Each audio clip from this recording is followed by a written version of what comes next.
បាទសួស្តីជំរាបសួរដល់បងប្អូនទាំងអស់គ្នាផងដែរថ្ងៃនេះគឺមកដល់រកការខ្នើបងប្អូនពូគាត់បែកឆ្នោតប្រហែលមកចាមធ្លាក់ទូរស័ព្ទលើខ្ទេចអស់ខាងក្រោមនេះគឺចុចទៅផតបែកខ្ទេចខ្ទាំតែម្ដងតែក្រោយពេលធ្វើហើយគឺយើងអ៊ុតគោះទៅឮសំឡេងដូចដើមបងប្អូននេះក្រោយពេលយើងធ្វើហើយគោះទៅលន់ទឹកដូចស៊ីនតែម្ដងគ្រាន់តែ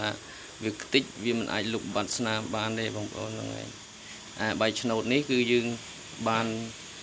75% ហើយនៅខាងក្នុងនោះវាមើលទៅឃើញច្បាស់បន្តិចដោយសារវាបែកខាងក្នុងចឹងទេបងប្អូនមានចំណាប់អារម្មណ៍អាចតាក់ទងតាមរយៈលេខទូរស័ព្ទនិងលេខ Telegram 0976222142នៅលើអេក្រង់ស្រាប់អរគុណច្រើនសម្រាប់ការតាមដានវីដេអូយើងខ្ញុំបាយបាយជម្រាបលា